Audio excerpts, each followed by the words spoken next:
하나님의 말씀 마태복음 27장 1절부터 보시겠습니다. 새벽에 모든 대제사장과 백성의 장로들이 예수를 죽이려고 함께 의논하고 결박하여 끌고 가서 총독 빌라도에게 넘겨주니라. 우리 지난 시간 26장 47절에서부터 소개되어진 내용이 제물로서의 희생입니다. 그 제물로서의 희생의 연속선상에서 27장 50절까지 계속되어지는데요. 먼저 1절과 2절에 그 거짓 지도자들이 총독 빌라도에게 예수를 넘겨준다. 이렇게 이제 소제목을 잡았습니다. 물론 성경을 내용들을 읽으면 뭐 예수님 죽으셨다 부활했던 내용으로 28장까지 소개가 되어지죠.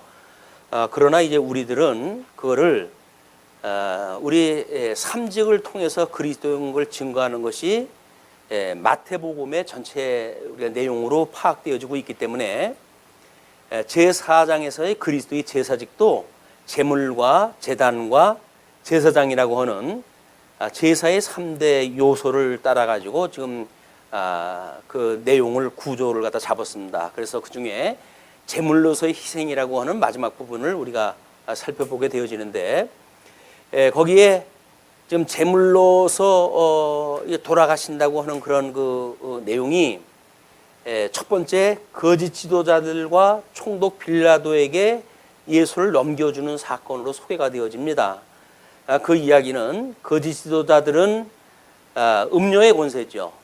그 다음에 거기에 총독 빌라도라든지 이런 사람들은 짐승 권세에 해당되어지는 겁니다. 모든 음부의 권세에 지금 총 공격을 받게 되어지는 예수님에 대한 그런 그 모습이 지금 소개가 되어지고 있는 겁니다. 그렇기 때문에 단순히 유대법에 살인할 수 있는 어떤 그런 재판의 사용권을 행사할 수 있는 제도적인 문제 때문에 다만 총독 빌라도에게 넘겨준 것이 아니라 구약 성경에 이미 예수님이 돌아가시는 사건을 보여준 것이 우리 바벨론의 유수라고 하는 사건으로 소개가 되어졌단 말이에요. 그래서 이방 나라의 모든 주권을 잃고 끌려가는 그런 그 일이야말로 예수님이 죽으시는 의미가 거기 있는 겁니다. 그렇기 때문에 단순히 그냥 총독 빌라도에게 넘겨줬다라고 하는 어떤 사법적 문제가 아니라 이건 구약 성경 전체의 말씀을 응하게 하시는 하나님의 섭리라고 하는 걸 우리가 볼 수가 있죠. 그리고 같은 맥락에서 3절로 10절까지 보시게 되면 유다가 선지자의 예언대로 토기장이 밭에서 죽는 사건이 소개가 되어집니다. 3절 그때에 예수를 판 유다가 그의 정죄됨을 보고 스스로 뉘우쳐 그 은 30을 대제사장들과 장로들에게 도로 갖다 주며 이르되 내가 무죄한 피를 팔고 죄를 범하였도다 하니 그들이 이르되 그것이 우리에게 무슨 상관이냐 내가 당하라 하거늘 유다가 은을 성소에 던져놓고 물러가서 스스로 목매어 죽은지라. 5절까지 그 내용을 보시게 되면 예수님의 제자 가운데 예수를 판 유다가 예수님이 정죄되어진, 정죄라고 하는 그거는 지금 대제사장과 백성들의 장로에 의해 가지고 총독 빌라도에게 좀 넘겨준 사건이 정죄되어진 사건이에요. 우리는 예수님이 이 땅에 오셨을 때에 유월절 어린 양으로 돌아가신다고 하는 예수님의 제물, 이 유월절 어린 양으로서의 그 제물은 흠이 없다고 하는데 일단은 포커스가 맞춰야 됩니다. 흠이 없는 어린 양이다. 그래서 예수 그리스도가 이 땅에 오셨을 때로부터 우리가 비하의 신분이라고 이렇게 이야기를 하고 있지만 예수님이 우리 죄를 대신 지시게 해서 오신 거거든요. 그러니까는 이제 십자가에 못 박아 죽으심을 당하기 위해 가지고 지금 정죄되어지는 사건이 이제 이 장로들과 그 다음에 대제사장들이 이 이방인 빌라도에게 죄를 고소하는 것로부터 정죄가 시작되어지는 겁니다. 죄로 정해가지고 고소가 되어진단 말이에요. 그렇기 때문에 이 죄를 고소해 가지고 예수님이 아무런 죄가 없으신, 이걸 이제 우리가 무흠이라고 이렇게 흠이 없는 주님께서 죄를 뒤집어 쓰시고 십자가에서 애매한 죽으심을 당하신다, 이렇게 보는 것이 보통 개혁주의의 예수 그리스도의 죄에 대한 문제입니다. 그런데 예수님이 비하의 신분이 시작되어졌고, 이 비하의 신분은 물론 이 대속을 위해서 시작되어지는 거예요. 그러나 정죄되기 이전까지는 무모하다고 하는 것이 인정이 돼야 됩니다. 우리가 이제 이 양을 가지고 제사를 드릴 때에, 하나님 앞에 제물을 가지고 드릴 때에 흠이 없는 양을 끌고 제사장에게로 가요. 그러면 대제사장이 이제 그거에 안수를 갖다 하고, 안수를 한다는 이야기는 그 제물을 바친 사람과 막 거기에 해당되어진 사람들이 모든 죄를 그 무음한 제물에게 안수를 함으로 해가지고 정죄를 갖다 한 사건이거든요. 그러니까 정죄가 되어졌을 때로부터 그 무음했던 제물은 그 제물을 바쳤던 사람의 죄를 뒤집어 쓰는 거예요. 여기로부터 우리 예수 그리스도의 죄가 시작되어지는 거지. 예수님이 비하의 신분을 가지고 오셨기 때문에 그분은 잉태로부터 어떤 죄인으로 오셨다든지 이런 그 이야기를 하면 안 되는 겁니다. 그것이 이제 우리 교회사 2000년 동안 끊임없이 예수님의 무흠설 막 이런 걸 주장했던 이야기고, 예수님이 죄인이라고 만약에 이야기를 하게 된다면 그걸 우리가 이단으로 정죄가 되었던 사건이에요. 그런 걸 우리가 잘 구분을 갖다 해서 말을 모든 걸 묶어내가지고 한다고 되어지는 문제가 아닙니다. 그런 그 재물을 바쳤을 때에 어떻게 무음했던 그런 그 재물이 정죄가 되어지는가라는 과정을 설명이 되어져야 예수님이 죽으시는 것도 우리가 설명이 되어지지. 여기서 우리가 자칫 언약대로 이게 성취되어진다고 하는 어떤 형식 논리에 빠지게 되면 우리는 복음에 매우 위험한 우리 복음을 이제 만나게 되어지는 거예요. 그렇기 때문에 예를 들어서 여기서 지금 뭐 정치적으로 또는 윤리적으로 해가지고 예수님이 제물이 되어졌다든지 이런 걸로 소개가 되어져 가지고 보통 어떤 그 구속사적인 입장에서 우리가 잘못 진행이 되어지게 되면 이거를 마치 인간의 죄라고 하는 그 보편적인 죄 문제에 이거에 국급해져 가지고 나름대로 어떤 그 뭐 법적, 율법적 이런 근거를 가지고 접근하기가 쉬워요. 그러나 또 그 형식을 조금 넘어서 가지고 아니야, 구속이 어떤 그런 하나님께서 목적을 이루시기 위한 것이 아니라 이렇게 언약을 이루심으로 하나님의 영광을 계시하시기 위한 거야 라고는 형식 논리에 매여져 있다 보게 되면 여기서 우리는 의미를 발견할 수 없게 되어진단 말이에요. 형식만 남게 돼요. 이 형식만 남게 되어지는 성도들의 신앙생활은 마찬가지로 형식적일 수밖에 없어요. 왜 우리가 죄의 문제에 둔해지고 하나님의 은혜를 깨달았다고 하면서도 별반 그 은혜의 감격에 겨운 신앙생활을 하지 못하는가라고 하는 그 이야기는 형식 논리에 매여져 있기 때문에 그렇습니다. 형식이라고 하는 것은 우리 예수님이 어떻게 구약대로 이루시는 그 의미가 무엇인가를 깨닫게 하시기 위한 수단이지 이 형식이 목적이 아니에요. 형식도 여전히 수단에 머무른다. 그래서 이 형식적인 거로부터 해가지고 어떻게 실질적으로 우리의 죄를 예수님이 이런 유월절 어린 양으로 오셔가지고 모든 죄를 우리들의 뒤집어 쓰시고 우리의 죄를 사해 주시는가라고 하는 본질 문제에 도착을 하지 못하게 되면 우리는 예수님의 구속과 상관없는 사람이 돼버려요. 그래가지고 마치 뭐 언약대로 이루신 분인데 뭐 해가지고 뭐 대단한 걸 알고 있는 것 같은데 그의 신앙생활을 보게 되면 예수님과 상관없는 신앙생활을 하게 되어진단 말이에요. 오직 하나님이 여호와라고 해가지고 우리는 기독교 아니에요. 그 기독교가 여호와 종교로 해가지고 뒤바뀌어져가지고 마치 유대주의 종교처럼 때로는 뭐 우리 그 여호와의 증인의 그런 신앙처럼 빗나가게 되어지는 겁니다. 그러나 우리는 예수 그리스도의 지체가 되어지는 성도라고 하는 과정이 성경 전체에 매우 중요한 맥락을 차지하고 있기 때문에 예수님이 나 대신 죽으셨다라고는 대속의 은혜를 깨닫지 못하게 되어지게 되면 우리는 예수님과도 상관없고 하나님과 상관이 없는 사람들이에요. 물론 하나님이 뭐 만들어 놓은 피조물인데 왜 상관이 없겠어요? 상관이 있겠지. 그러나 나하고 주관적으로 직관적인 믿음에 상관이 없는 분이다. 믿지 않는 사람도 다 하나님이 만들어 놓은 그 피조물이기 때문에 하나님과 상관이 없는 사람들이 없죠. 이렇게 어떤 형식적이고 객관적이고 또는 초월적인 신론에 머물러져 있는 이런 신앙을 우리가 경계를 해야 된다.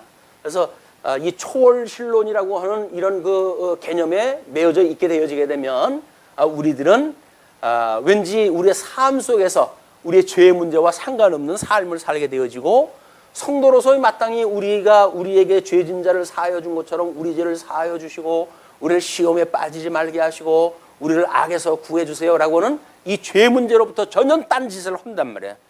마치 죄와 상관없는 성도의 삶을 사니까 모든 것들이 뭐예요? 이 형식적으로 끌고 가는 우리의 신앙생활의 일들이 이게 당연병이라고 하는 거에 이제 걸리게 됩니다. 당연하다 그 이야기. 왜? 하나님의 언약대로 이루신 것이니까 당연한 거지요.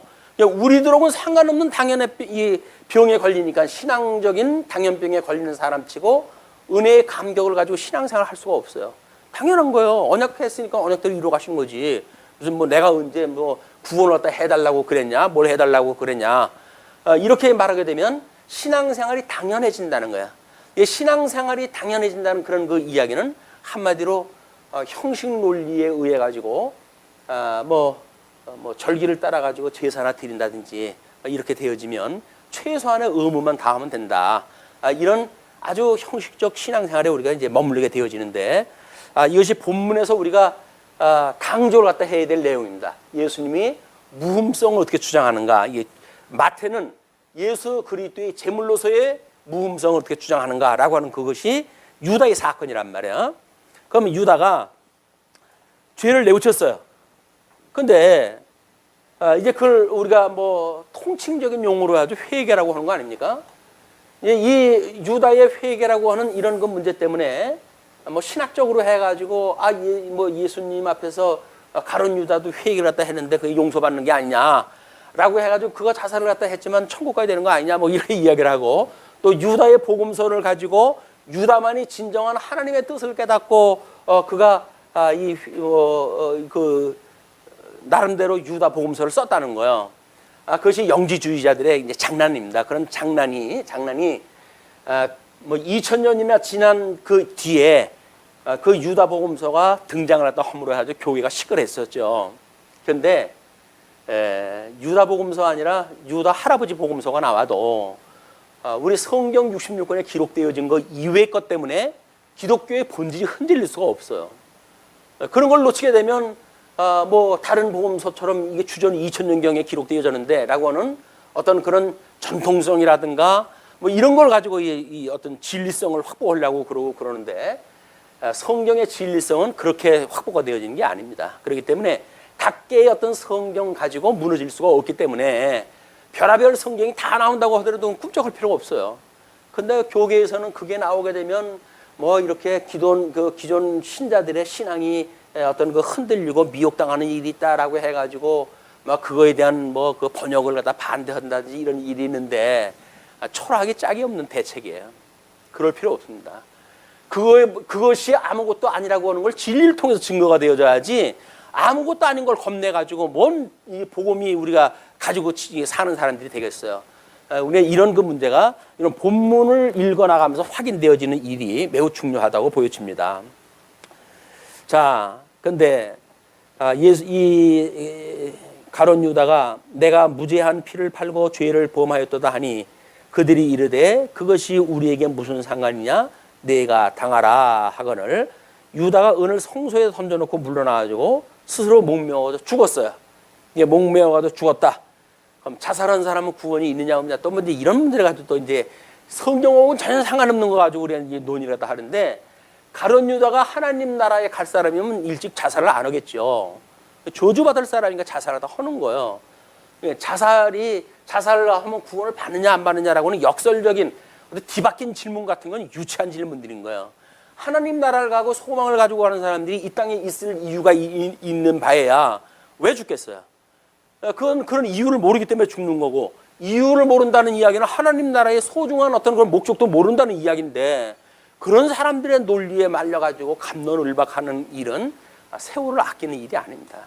그냥 그런 사람들은 그렇게 유치한 그거 가지고 그냥 그렇게 사는 것이고, 성경 본문을 통해서 과연 하나님이 그 성경 그 진리의 말씀을 통해서 우리에게 들려주시고자 하는 영광의 선포의 그런 현장이 무엇인가, 이걸 우리가 깨닫는 일이 중요하다, 이렇게 보시면 되겠어요.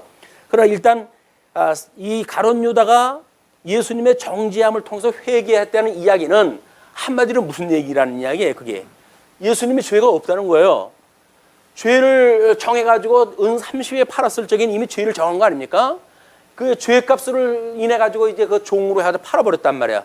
그러나 그 정죄가 되어졌을 때 그가 이거 아닌데 라고 생각을 했다는 이야기는, 그 자기가 은 30에 팔아넘겼던 예수님이 흠이 있는 재물이 아니라 무흠하신 재물이었었다, 그걸 증거하다 한단 말이야.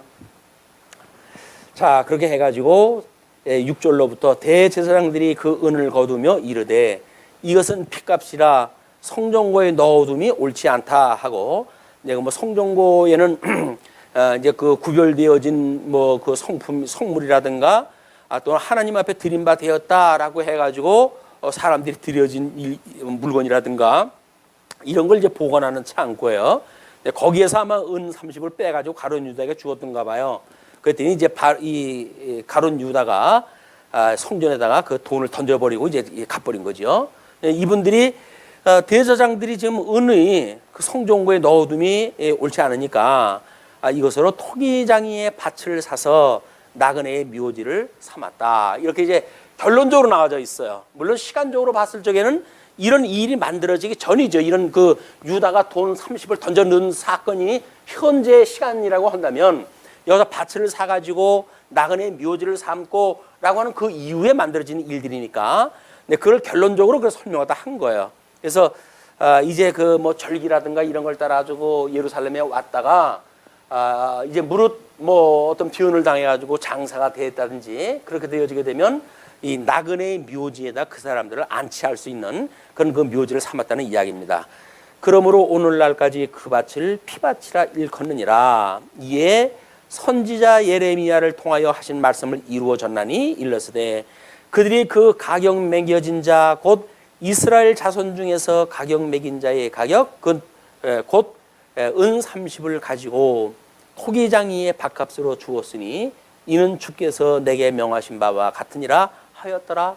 예레미야서에 이미 주전 721년에 바벨론의 포로로 끌려갔던 가룟 유다, 이 예레미야가 이 가룟 유다에 있었을 사건을 지금 예언을 갖다 했는데 그 예언대로 이루어졌다는 거야. 근데 예언대로 이루어졌다, 언약대로 성취되어졌다고 하는 이것의 형식적인 문제에 머무르게 되면 이것이 우리가 아까 이제 염려했던 부분이란 말이에요. 그래서 이게 언약대로 이루어졌는데 언약대로 이루어진 내용은 무엇인가? 이 의미가 내용이에요. 내용. 이 형식은 내용을 담고 있기 때문에 겉껍데기만 보고 언약대로 이루어졌다라고 하는 것만 보게 되어지게 되면 우리는 만사 언약대로 되어진 거야, 뭐 언약대로 이루어진 건데 뭐 이렇게 생각이 되어지죠. 그러나 그 형식에 담고 있는 내용이 무엇인가라고 하는 것이 지금 가룟 유다가 여기서 한 걸로 보니까 이거는 철저하게 예수님이 흠이 없는 재물이었었다라고 하는 것을 자기 고백적으로 한 거예요. 자기 목숨을 자살을 하기에 이르러까지 가면서 결국은 예수 그때의 무흠을 증거하다 했다. 이것이 내용인 거예요. 언약대로 이루시는 그런 그 가운데 그것은 예수님이 무흠한 이런 그 어떤 그 재물이 되어졌다라고 하는 걸 증거하는 내용이다. 그런 그 이야기죠.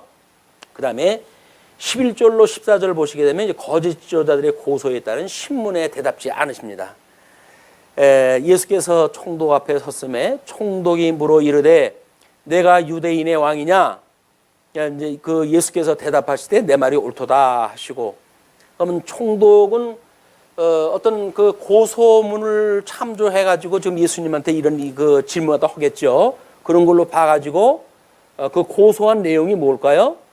유대인의 왕이라고 이가 그러더라 라고 하는 것이 고소의 내용일 거야. 이제 여기서 정죄했던 내용이 조이 말하는 음료 권세와 그 다음에 짐승 권세의 모든 그런 어떤 법적 제한을 받는 이런 조건이 돼야 되는데, 이거를 음료 권세를 받은 자들은 예수님이 하나님의 아들이다라고 하는 걸로 이야기를 했잖아요.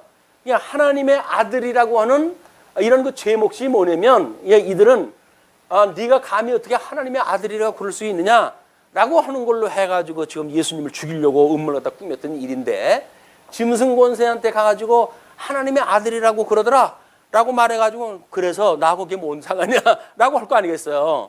이거는 유대인들이 지금 어떤 죄목이니까 그냥 이들이 이야기했을 적에는 이거를 유대인의 왕이라고 하는, 유대인의 왕이라고 하는 제목으로 고발하다 한 거예요. 하나님의 아들이라고 증거했던 예수 그리스도의 복음의 내용을 가지고 유대인의 왕이다 라고 이야기다 한 거죠. 뭐 어떻게 몇 번 해석을 하면 그럴 수도 있어요. 예수님은 아브라함과 다윗의 자손은 예수 그리스도의 세계로 해가지고 증거되어진 인물 아닙니까? 그러니까 아브라함의 자손으로 오셨다고 하는 것을 이야기를 했고, 그리고 그 다윗의 혈통을 따라서 오셨다고 하는 것을 본인 스스로 증거했던 내용이니까 그거를 유대인의 왕이다 라고 이제 의역을 갖다 한 거예요. 그럼 이제 이때는 로마 제국의 치하에 있으니까, 이 로마 제국에서는 왕이 가이사라고 하는 이제 그런 황제가 있고, 그리고 이 로마 제국에서 파송되어져 있는 이쪽의 총독, 이 총독은 지금 빌라도라고 하는 총독이 이 유대 땅을 다스리고 있을 때란 말이에요. 그럼 유대 땅을 다스리고 있는 총독의 입장에서 봤을 때, 아니 내가 총독인데 유대의 왕이 어딨어 라고 하는 오해를 가질 수 있는 죄목을 가지고 예수님을 고발한 것이 맞죠. 이렇게 되어지니까 그걸 물어요. 그냥 대제사장들과 장로들에게 고발을 당하되 아무 대답도 이제 않으시고 내 말이 옳다라고만 이야기를 하는 걸로 입을 이제 닫으십니다. 이에 빌라도가 이르되 그들이 너를 쳐서 얼마나 많은 것으로 증언하는지 듣지 못하느냐? 이때 이제 총독의 입장에서 보게 되면, 물론 이 음료 권세를 가지고 있는 고발자들이 무슨 변호사를 둔다든지 이런 거에 적법 절차를 밟아가지고 한 것이 아니잖아요. 그냥 있는 대로 이제 뭐 고소를 갖다 해야 되고, 그러니까 가이사가 저들이 널 고소하는 걸 알지 못하느냐, 그러니까 너의 변명을 해라 그 이야기예요. 그런데 한마디도 대답하지 아니하시니 총독이 크게 놀라워하더라. 놀라하는 거야. 이게 도대체 뭔 일인가 이게.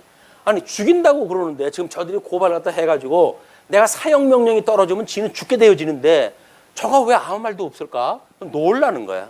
그러니까 명절이 되면 총독이 무리의 정언대로 죄수 한 사람을 놓아주는 전례가 있더니, 그때에 바라바라 하는 유명한 죄수가 있는데, 그들이 모였을 때에 빌라도가 물어 이르되 너희는 내가 누구를 너희에게 놓아주기를 원하느냐? 바라바냐 그리스도라 하는 예수냐 하니, 이는 그가 그들의 시기로 예수를 넘겨준 줄 알미러라. 이 총독은 이미 파악을 했어요. 이 사람들이 지금 시기심에 가득 차가지고 예수님을 고발했다 했으니까, 이게 자기 입장에서는 지금 이 유대를 통치하는 통치자로서 이들의 마음도 이제 건드리면 안 되겠고, 또 공의를 잃어버려도 안 되잖아요. 그러니까 한껏 이제 그때 보통 뭐 사면을 갖다 해주는 그런 것 때에 사면권을 발동 갖다 해가지고 제시를 갖다 합니다.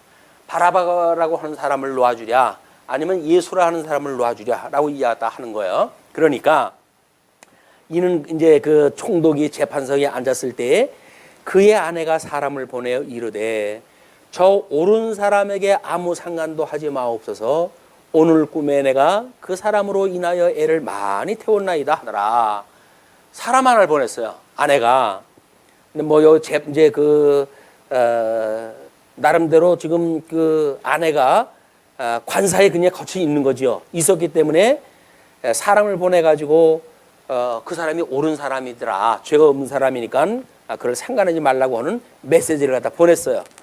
이제 가뜩이나 흔들리고 있는데 그런 입장에서 봤을 때 더욱 동요하기가 쉽겠죠. 근데 대제사장들과 장로들이 무리를 권하여 바라바를 달라 하게 하고 예수를 죽이고자 하게 하였더니 총독이 대답하여 이르되 둘 중에 누구를 너에게 놓아주기를 원하느냐 이르되 바라바로소이다. 빌라도가 이르되 그러면 그리스도라 하는 예수를 내가 어떻게 하랴? 또 물어요. 그러니까 그들이 다 이르되 십자가에 못 박혀야 하겠나이다. 빌라도가 이르되 어쩌미냐? 무슨 악한 일을 하였느냐?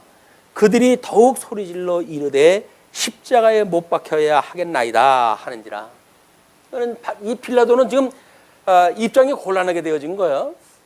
아내로부터 그가 무죄하니 그 일에 간신히 상관하지 말라고 이렇게 메시지도 받고 본인이 죄목을 봐도 사형죄 이를 만한 것이 없는 거예요. 그래서 좀 놓아줄 수 있는 그런 방책을 연구하다가 보니까 이제 이 고발자들이 난리가 난 거죠. 바라바를 놓아주고 예수를 그럼 어떡하랴 그랬더니 십자가에 못 박아 죽으라 이렇게 이야기를 한 거야. 이건 나름대로 그때 어떤 일련의 역사적인 사건 아니겠어요? 이런 역사적인 사건에서 우리가 진리를 안다는 이야기는 거짓말입니다. 여기에 정의가 있고 무슨 공의가 있고 옳고 그름이 있고 이런 건 아니에요. 모든 우리 인생이 살아가는 그 세계에는 이렇게 어둠의 문화가 이렇게 등장할 때 했을 적에는 이들이 하는 게 정의인 거예요. 아니 그때 나라에 유대인들의 지도자 장로와 대제사장들이 있었고 또는 그 총독으로 왔던 빌라도가 그때 모든 그 나라를 다스리고 있는 사람들 아닙니까? 근데 이 사람들이 지금 이 일을 처리를 갖다 해가는 걸 보니까 전혀 무죄한 예수님을 십자가에 못 박아 죽이는 사건을 몰고 나가는 거예요 지금. 우리는 그런 역사적인 사건을 읽고 저런 일이 있을 수 있어? 라고 할 수가 있습니까? 안 되는 거야. 이 현금 우리 이제 교계에서도 마찬가지죠. 우리가 사회 구원이라고 하는데 어떤 눈을 돌려가지고 소외된 계층을 대변하는 이것이 교회의 할 일이다. 라고 이제 크게 그렇게 아주 말씀하시는 분들이 있어요. 나름대로 사회에 그런 그 불이익을 당한 사람들을 대변하고 힘든 자를 대신해서 짐을 지는 것이 그리스도의 정신 아니냐 이렇게 이야기하다 하는데 이 땅에서 하나님 나라가 이루어진다고 한다면 그 얘기가 맞을지도 몰라요. 그러나 이 땅은 이런 자들과 함께 더불어 쓸어 없어질 것들이거든요. 근데 그걸 고쳐가지고 뭘 하겠다고요? 여기서 정의로운 사회를 만들어가지고 뭘 하겠다고요? 이게 하나님 나라가 됩니까? 그런다고? 이게 안 되는 거라니까요. 근데 그분들은 이 정의가 이 땅에 이제 있어야 된다는 거예요. 하나님의 공의를 아는 자들이 어떻게 세상이 이렇게 돌아가는데 침묵할 수 있느냐라고 이야기하다 하는 겁니다. 그런데 성경이 지금 이야기하는 거는 이게 하나님을 모르는 사람들이 막 가는 거를 이야기하는 것이 아니라 예수를 그리스도로 믿고 산다고 하는 성도들이 지금 엉망이라고 하는 걸 지금 지적을 하는 거거든요. 너나 잘해 그 이야기예요. 너나 잘해 그 이야기인데 우리들은 우리를 생각하는 것이 아니라 나는 이제 하나님의 아들인 것이 당연하니까 그냥 세상으로 눈을 올려가지고 이 사람들의 문제에 우리가 이제 관심을 갖게 되어지는 거예요. 그래서 정의 실현을 갖다 한다든지 정의 실현단이라든가 이런 이제 그 나름대로 이제 교계에서 이제 어떤 조직을 갖다 해가지고 정부를 대항해서 이제 우리 힘없는 사람들을 대변하고 그러지 않습니까? 근데 그거는 종교인으로서 그 일을 할 수는 있죠. 그러나 이거는 교회가 하는 일은 아니다. 신앙을 가진 사람이 마땅히 봤을 때 아니라고 하는 걸 아니라고 할 수는 있겠죠. 그러나 그 교회가 나서서 그 일을 갖다 하는 게 아니란 말이에요. 왜 그러면 3.1운동 때 예수 믿는 사람들이 전부 거기에 33인 중에 포함되고 대거되어지고 그랬느냐. 그래서 마치 이것이 당연한 거다 이렇게 이야기를 하는데 그건 또 다른 이야기예요. 이미 외정시대 때로부터 신사 참배를 갖다 해오고 그럴 때에 그 우상에게 절하지 말라고 하는 것이 성경의 가르침 아닙니까? 근데 정치적으로 해가지고 저희들이 생명부지하겠다고 해가지고 그걸 합법화 해놓고 그리고 신사 참배를 갖다 하고 그래놓고 뭔 정의를 갖다 이야기를 하고 그래요. 자기가 죽으려면 거기서 죽었어야지. 그러니까는 지금 저쪽 경남 쪽으로 가신 분들이 나름대로 주장하는 것이 옳아요. 뭘 우상을 숭배한 주제에 정의를 말하고 그러느냐. 그런 그 이야기예요. 신사 참여했다 하고 마땅히 우상 숭배하는 걸 아무렇지도 않게 여기는 자들이 무슨 사회 정의를 갖다 우회가지고 이러고 저러고 하느냐 그 이야기거든요. 이 본질의 문제를 오해하게 되면 우리가 예수를 믿는 신앙생활도 형식적인 신앙생활에 매일 수가 있는 거예요. 그것이 율법주의일 수도 있고 또는 도덕적 그런 신앙생활일 수도 있고 이런 형식에 매이는 신앙생활에 우리가 오류에 빠지게 되어진다. 의미가 무엇이냐? 예수를 그리스도로 증거하는 사건이란 말이에요. 그래야 우리 하나님께서 이렇게 만사를 언약대로 지금도 살아계시는 그분이고 그러므로 우리 주님께서 승천하셔가지고 그 영원하신 하나님 보좌 우편에 계심으로 박해를 받고 있는 이 교회 위에 여전히 주님께서 함께 하심으로 너희들이 어려움을 당하고 있을 때 내가 함께 있는 거니까 너희들이 거기에서 두려워하지 말고 떨어올 거 없어. 나를 믿으니 하나님을 믿고 너희들이 나를 믿고 살아가는 것이야. 내가 너희들과 함께 할 것이야. 라고 하는 주님의 몸된 교회를 주님께서 지켜주신다고 하는 걸 보여주시는 거 아닙니까? 그 주님께서 이 주님의 몸된 교회를 주님께서 인도해 가신다는데 뭘 그분이 해간다는데 자기가 열심을 갖다 하게 되면 교회가 어떻게 되는지를 알고 무슨 11조를 내야 된다 어쩐다 해가지고 성도들을 갖다 묶어 제끼는 그 일이 뭐예요? 그게 하나님 영광을 계시하시는 겁니까? 아니라니까요. 그렇게 하면 왜 대형을 갖다 만들고 세속화가 되어지겠냐고 교회가. 아니에요. 그냥 자기의 어떤 목회의 성공을 위해 가지고 나름대로 목회 전략을 지금 해가는 일이지 하나님 나라하고는 아무 상관이 없어요. 그러니까 여전히 우리가 말씀을 들었을 적에는 너나 잘해 그 이야기예요. 하나님의 말씀은 살았고 운동력이 있어가지고 뭐라 그래요? 교훈함과 책망과 바르게 함과 그리고 의로 교육하게 합당하다고 그러잖아요. 이거 하나님 말씀은 또 책망이 돼야지. 하나님 말씀을 듣고는 책망은 전부 다른 사람한테 돌려. 자기는 무음한 사람이니까. 이렇게 돼가지고 교회의 모든 목회라고 하는 것도 왜곡되어지게 되어지고 이 교회에서 예수 그를 증거하는 증인의 그런 그 내용도 왜곡되어지는 내용이란 말이야. 의로 교육되어지는 아름다운 교회니까 우리 교회로 오란다든지 우리 교회 그런 게 어딨어요. 다 성도들이 육신을 입고 살아가는 성도들이 살아가는 그런 곳인데 다 죄가 있는 것만큼 있고 그런 사람들 아닙니까? 그러니까 온전케 하시는 예수 그들을 바라보고 우리가 살아가는 거 아니겠어요? 여기서 온전하면 못으로 예수님을 믿어요. 이제 그냥 하나님 다 가지. 근데 여기서 우리들이 끊임없이 이 육체의 소욕에 우리가 놓여져 있기 때문에 우리 성령의 소욕에 이끌림을 받기를 간구하고 끊임없이 온전케 하시는 주님을 바라보고 살아가는 것이 성도들의 신앙생활이란 말이야. 근데 온전하지 못하다고 해가지고 자꾸 두들겨 패고 책망을 갖다 해대고 책망은 하나님의 말씀을 가르치면 그냥 책망이 오는 거예요. 뭘 목사가 자기가 책망을 해요. 자기나 살지. 하나님 믿고 예수님을 믿고 살아가는 거는 자기 보고 잘 살라는 이야기예요. 다른 사람을 왜 이러고 저러고 해요? 다른 사람을. 그 구원은 다른 사람 믿고 구원받는 게 아니래. 남편들이 아내 치마 붙들고 구원받을 거예요. 나는 이렇게 이야기를 하게 되면 구원은 그런 거 아닙니다. 1대1로 하나님 앞에 구원을 받는 겁니다. 라고 이야기를 하면서 책망받는 건 왜 자기가 이야기를 하는 거 전부 다른 사람한테 돌려버려요. 똑같은 논리 아닌가요 그게? 얼마나 이기적이게 사람들이 자기 주관적이고 이 복음을 우리가 놓치게 되어지게 되면 완전히 이 객관적인 진리가 주관적인 자기의 해석으로 해가지고 전혀 이 성경이 말하는 말씀하고는 다른 신앙생활을 하게 되어진단 말이에요. 이것이 지금 21세기 대한민국의 어두운 현장입니다. 이걸 우리가 직시하고 하나님의 말씀을 우리가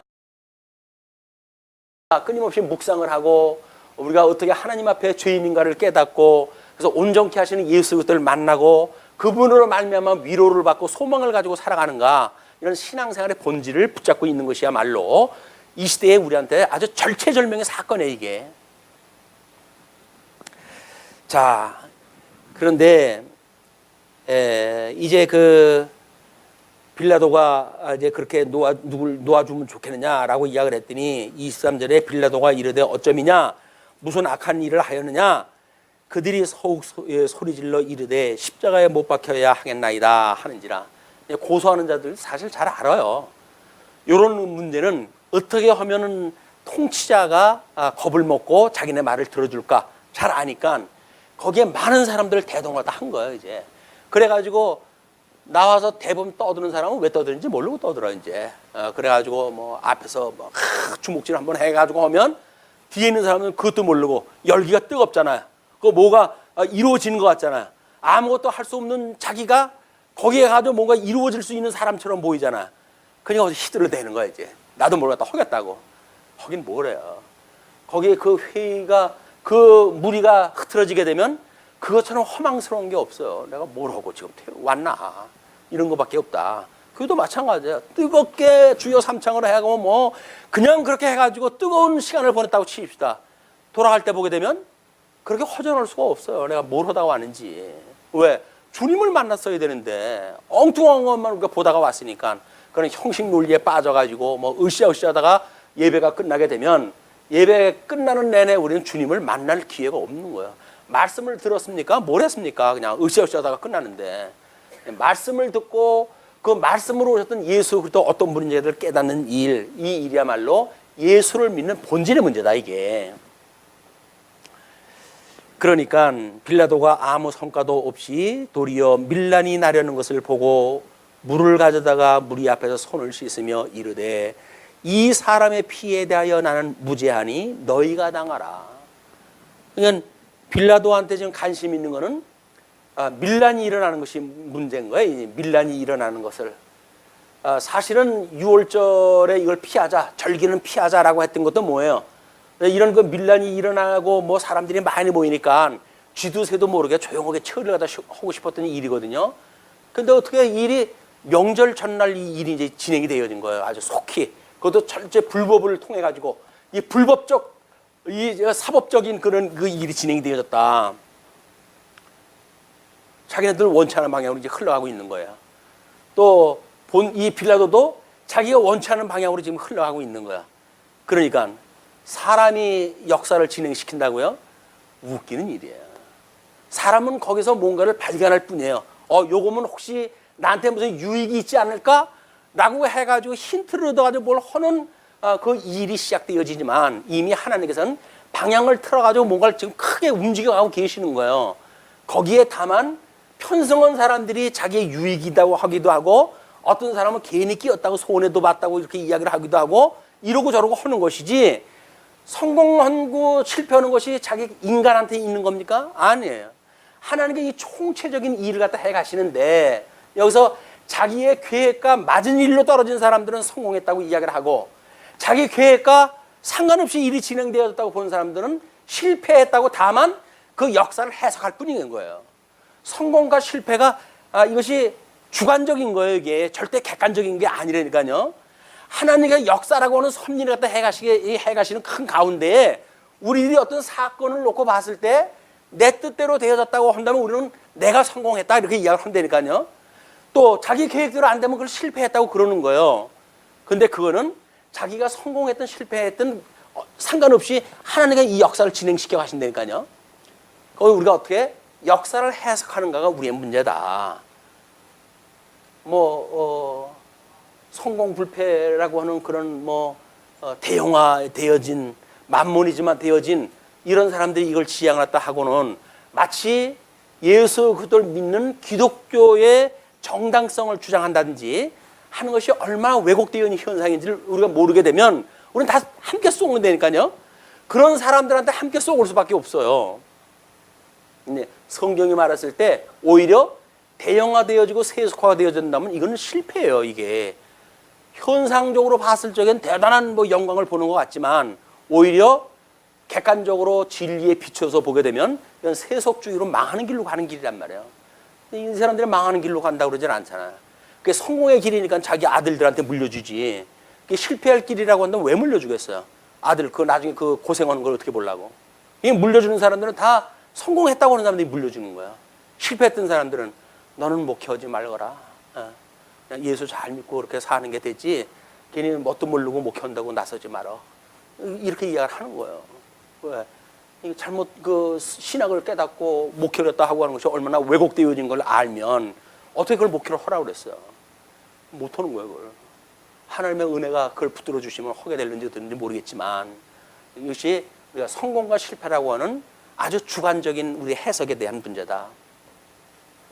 자, 이제 그렇게 되어지는데 그 백성이 다 대답하여 이르되 그 피를 우리와 우리 자손에게 돌릴지어다 하거늘, 그 피를 우리와 우리 자손에게 돌릴지어다. 우리가 빈말이라도 이런 이야기라도 하면 안 돼요. 이 조상들 때문에 2000년 동안에 이스라엘이 나라를 잃고 그 세상 모든 사람들한테 그 어려움을 당한 이유가 되어지는 거예요. 왜? 예수님 죽인 피값을 자기와 자기 후손들한테 돌려달라 그러잖아요. 그래가지고 뭐 유럽에 가지고 유럽에서 뭐 유럽인들이 나빠가지고 그 사람들을 그렇게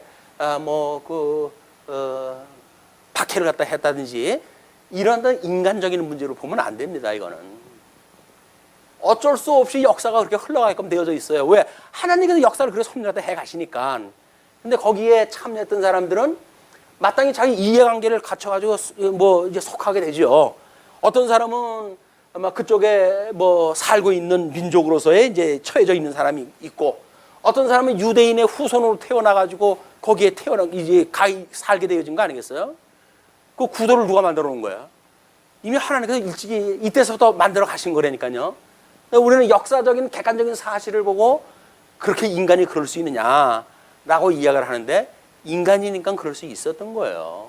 인간 아니면 그렇게 하는 사람들 없어요. 이 인간이 아닌 짐승 세계는 그런 세계가 없습니다. 인간이기 때문에 그렇게 말도 못하고 후대에 봤을 때 그럴 수가 있어? 라고 하는 사건이 있을 수 있는 거예요. 왜? 인간이 사악하니까.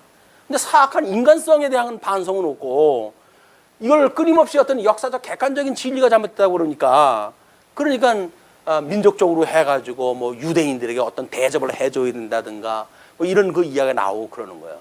소용없어요. 그때 머리 숙여가지고 만약에 회개를 했다 했으면, 지금 뭐 저쪽에서 지금 뭐 나라의 그 내란으로 인해 가지고 막 물밀듯 들어오잖아요. 그럼 그 사람들 받아들여야 되나요? 아니라니까요. 자국의 이익을 위해 가지고 또 어쩔 수 없어요. 바깥으로 내몰아야 돼요. 죽음의 사지로 내몰아야 돼요. 모르죠. 이제 100년이나 뭐 얼마큼 지난 뒤에 어떻게 인간으로 그럴 수가 있느냐, 죽음으로 사지로 그거 내몰 수가 있느냐라는 반성이 나올지 모르겠죠. 그러나 끊임없이 반성하고 또 회개 반복되어지고 이 인생의 역사는 그렇게 돌아갑니다. 이거를 하나님의 절대 주권적으로 지금 어떤 그 목적을 가지고 섭리하신지를 모르게 되면 인간은 인간 차원에서 역사를 해석을 하기도 하고 섭리를 이해하기도 한다. 그는 종교 생활도 마찬가지예요. 기독교의 해석도 마찬가지예요. 전부 이렇게 주관적인 해석에 머무를 수밖에 없다. 자, 그래서 이제 이에 바라바는 그들에게 놓아주고 예수는 채찍질하고 십자가에 못 박히게 넘겨주니라. 이제 하나님의 그 계획대로 또는 유대인들의 의도대로 되어졌어요. 유대인의 의도대로 되었으니까 이건 뭐예요? 성공이라니까요. 성공이에요. 근데 이 성공이 결국은 자기 민족들과 그 후손들에게 2000년이나 나라를 잃고 방황하게 되어지는 일이 되어졌으니까 그래도 성공이라고 하는지 모르겠어요. 그게 성공이라고 하면 27절서부터 31절까지 총독의 군병들이 예수를 관정해서 희롱하고 끌고 나갑니다. 이에 총독의 군병들이 예수를 데리고 관정하러로 들어가서 온 군대를 그에게로 모으고 그의 옷을 벗기고 홍포를 입히며 그때는 이제 죄수들에 대한 그런 문화가 이제 있고 그랬던 거예요. 이제 그거를 제비를 뽑기도 하고 그런 그 일이 있었고, 이거는 이미 구약 성경이 언약되어진 대로 되어진다는 겁니다. 그렇게 형식적인 걸로 해가지고는 언약대로 지금 이루어지는 사건이에요. 구약에 언약되어진 대로 옷을 제비를 뽑나이다 라고 하는 거 언약대로 이루어진 거예요. 문화적으로 해야되는 그런 문화가 지금 이루어지고 있기 때문에 문화적인 그런 사람들은 그 입장으로 해야지 그게 성취가 되어지는 거예요. 그런데 그런 맥락으로 보게 되면 이 의미는 예수님이 지금 흠이 없으신 분인데 그 흠이 없으신 분이 정죄를 했다 하고 그의 모든 옷을 찢겨가지고 그를 수치를 드러내고자 하는 일들 아닙니까? 이런 것이 지금 무음하신 예수 제물을 갖다 소개하는 장면으로 마태는 지금 기록을 하고 있다. 복음서에서 네 기자가 나름대로 지금 뭐 강조하고 뭐 이런 그 내용들이 다 달라요. 그런데 그거를 공간복음을 이해하는 방식으로 해야 되는 네 가지를 다 묶어가지고 이걸 정리를 갖다 하거든요. 그런 그 문제는 옳은 방법이 아니에요.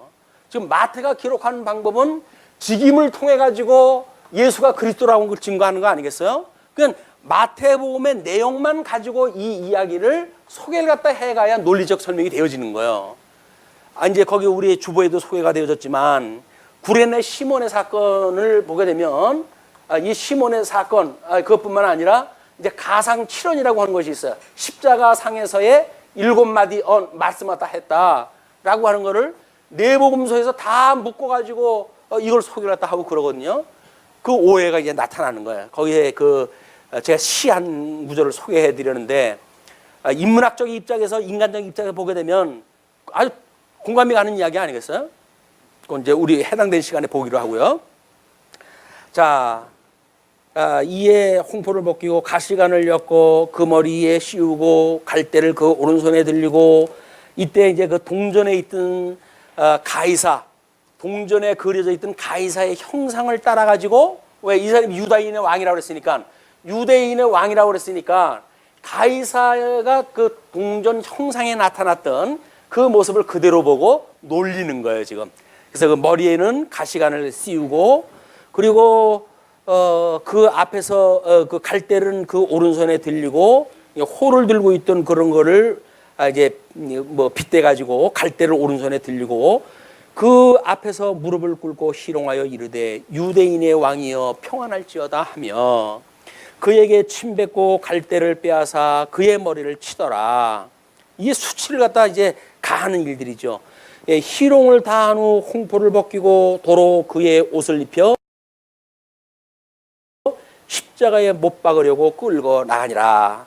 관정에서부터 끌고 나가는 거야. 그때 나가다가 시몬이란 구레네 사람을 만나매 그에게 예수의 십자가를 억지로 지워가게 하였더라. 그것이 이제 구레네의 시몬이라고 하는 그 내용을 요 역사적인 그냥 요 구조를 가지고 나름대로 해석을 갖다 해가지고 쓴 내용이에요. 한번 이제 보세요. 왜 하필 저입니까?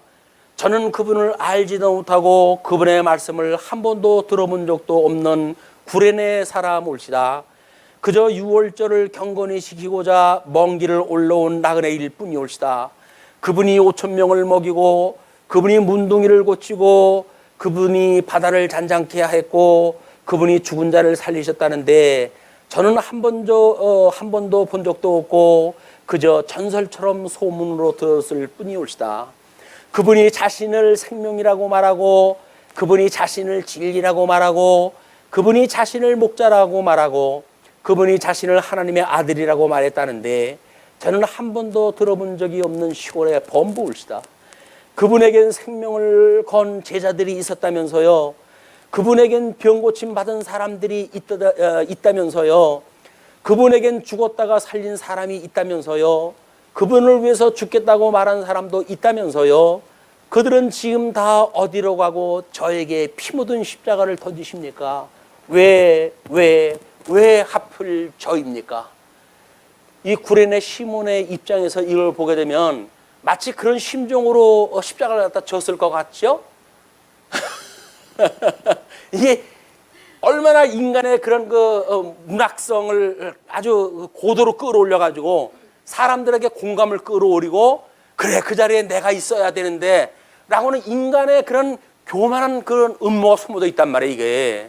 이게 빨간 글씨로 해가지고 위에다가 족을 달아드렸어요. 혹시 오해가 있으실 것 같아가지고 복음서 기자들이 서술한 내용을 공간복음이라는 관점에서 가상칠언이라는 주제로 묶어서 해석할 이유가 없다. 복음서 기자들이 서술한 주님의 가상칠언은 나름대로의 주제에 따라 강조된 의미가 다르기 때문이다. 물론 예수께서는 십자가 위에서 구약의 시편 가운데 고난시와 애가를 묵상하셨다. 그리고 구약 성경 인용 방법을 따라 몇 구절을 소리내어 말씀하시므로 구약 성경의 언약대로 고난받으시는 그리스도심을 말씀하신 것이다.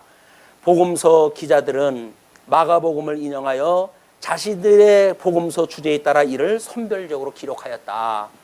이건 선별적으로 좀 이 마가복음이 제일 먼저 되어진 거니까 그 기록되어진 거를 누가도 마태도 요한도 감안을 갖다 해가지고 나름대로 이제 그걸 일독을 했겠죠. 그리고 성령의 감동을 받아가지고 나름대로 이제 기록을 다 했을 거예요. 이렇게 했을 때 가상칠언이라고 하는 이런 그 문제에 대한 그런 그 이야기도 달리 해석이 되어진단 말이에요. 이게 어떤 주제에 따라서 해석이 돼야지 묶어가지고 인본적인 입장에서 해석을 하게 되면 이 시몬에 대한 노래처럼 아주 공감을 불러일으키고 가슴을 치고 싶고 예수님을 믿는 내가 도대체 뭘 했단 말이냐 뭐 이런 그 이야기에 우리는 아마 그 눈물을 회한의 눈물을 흘릴지도 몰라요. 근데 그거는 하나님 앞에 버리는 쇼입니다. 쇼. 하나님 앞에 버리는 쇼라니까요. 우리는 그러거나 말거나 죄인들이에요. 어쩔 수 없는 죄인들이 다. 그렇기 때문에 하나님의 은혜가 아니면 이 잠시 잠깐 또 살 수 없는 우리들이란 말이에요. 그러니까 우리가 죄인이라고 하는 그런 절규 가운데 예수님을 바라봐야지 마땅히 할 수 있는데 안 했던 어떤 그런 뭐 마치 책임을 유기한 정도의 죄인으로 본다는 이야기는 자기를 포장한 거예요. 무슨 유기 정도는 죄 가운데 쩔어 사는 우리 주제에 우리 이 죄성을 충분히 깨닫고 하나님의 은혜로 지금까지 살아왔지만 그럼에도 불구하고 지금 살아가는 꼴도 여전히 죄인의 모습으로 살아갑니다. 온전케 하신 주님이 아니면 저는 한시도 살아갈 수가 없어요. 주님. 그 주님을 바라보고 살아가는 것이 기독교란 말이에요. 기독교. 근데 예수님을 믿고 구원받았으니까 이제는 사람답게 살아 라고 이야기를 하는데 사람답게 살 수가 있다고 한다면 예수님을 왜 믿어요? 살 수가 없으니까 예수님을 믿었는데 자꾸 종주목을 대고 나보고 거룩하게 살라니 내가 어떻게 하면 거룩하게 살 수가 있겠어요? 할 수가 없다고 우리는 너부러져야 돼요. 엎드러져야 돼요. 나는 도저히 안 됩니다 하고 자기 부정이 있어야 된단 말이에요. 그래 온전하게 이루시는 주님께서 천상에서 우리를 불쌍히 여기시고 염려하지 마라 내가 너와 함께 한다 라고는 위로의 말씀을 주셔서 우리를 붙들어 주시는 거지 우리가 뭘 할 수가 있다고 해가지고 다른 사람들을 보고 옳으니 그리는 걸 따집니까? 안 되는 거예요. 끊임없이 우리 주님밖에는 할 수가 없다. 나의 생명으로 인도하시는 분은 오직 주님밖에 없다라고는 주님을 붙들고 살아가는 것이 우리 예수님이 돌아가셨던 이 장면을 묵상하는 이유입니다. 자, 그러면서 이제 그 33절로부터 그 골고다 즉 해골의 곳이라는 곳에 이르러 쓸개탄 포도주를 예수께 주어 마시게 하려 하였더니 예수께서 맛보시고 마시고자 하지 아니하시더라. 보통 이제 쓸개탄 포도주를 이런 어떤 극형에 처하는 사람들 고통을 이제 주지 않고 그리고 자기네들 마음대로 이제 그 죄수를 십자가에다 묶어가지고 올리고 뭐 하는 일을 갖다 해야 될 거 아니에요. 이런 걸 갖다가 줘가지고 완전히 자기 마음대로 사지가 움직이지 못하게끔 취하게 만들어 놓고 이걸 하기 위해서 그런 걸 했대요. 그런데 예수님께서 그걸 마시고자 아니하시더라. 그러면서 예수님은 이제 나중에 마지막 날 드리는 그때까지 포도주를 다시는 하지 않겠다고 약속도 하셨죠. 그렇기 때문에 그들이 예수를 십자가에 못 박은 후에 그 옷을 제비 뽑아 나누고 거기 앉아 지키더라. 그는 그 머리 위에 이는 유대인의 왕 예수라 쓴 죄패를 붙였더라. 물론 그 네 복음서에서 말하고 있는 표패의 그런 그 이름이 똑같지 않습니다. 그것도 여전히 지금 여기서 예수 그리스도의 직임을 중심으로 해가지고 그 죄목을 읽었는지에 대한 그런 관점이 차별화가 되어지는 일이기 때문에 뭐 성경이 맞지 않는 데는 이런 걸로 설명을 해가지고는 안 돼요. 이거는 그런 그 내용들이 주제별로 지금 강조한 바가 다르다. 그때 예수와 함께 강도 둘이 십자가에 못 박히니 하나는 우편에 하나는 좌편에 있더라. 지나가는 자들은 자기 머리를 흔들며 예수를 모욕하여 이르되 성전을 헐고 사흘에 지는 자여 내가 만일 하나님의 아들이어든 자기를 구원하고 십자가에서 내려오라 하며 그와 같이 대제사장들도 서기관들과 장로들과 함께 희롱하여 이르되 그가 남은 구원하였으되 자기는 구원할 수 없도다. 그가 이스라엘의 왕이로다. 지금 십자가에서 내려올지어다. 그리하면 우리가 믿겠노라. 뭐 믿고 안 믿는 게 지네들이 마음에 달려져 있는지를 아는 아직도 이 철딱선이 없는 사람들. 근데 예수님이 그보다 더한 표적을 갖다 해도 이 사람들은 안 믿어요. 예수님은 십자가에서 그 사람들 또 믿으면 안 돼요. 왜? 예수님은 십자가에 못 박아 죽으셔야 되기 때문에 이들이 내려온다고 내려오고 안 입겁다고 내려오고 그럴 입장이 아닌 거예요. 그냥 돌아가실 운명할 수밖에 없는 그런 그 상황이 있다. 그가 하나님을 신뢰하니 하나님이 원하시면 이제 그를 구원하실지라. 그의 말이 나는 하나님의 아들이라 하였도다 하며 함께 십자가에 못 박힌 강도들도 이와 같이 욕하더라. 이 예수님의 수치, 이런 그 수치가 남은 고난이라고 하는 그것으로 우리 성도들에게 주어졌을 때 마땅히 우리가 당해야 될 수치라니까요. 넌 예수님을 믿는다며? 라고 비아냥거리는 소리를 우리가 들을 거예요. 근데 그걸 듣기 싫다고 해가지고 그 사람들한테 뭔가를 포장을 갖다 해가지고 보여준다고요? 소용없는 일이에요. 그냥 이 수치를 다 당해야 돼요.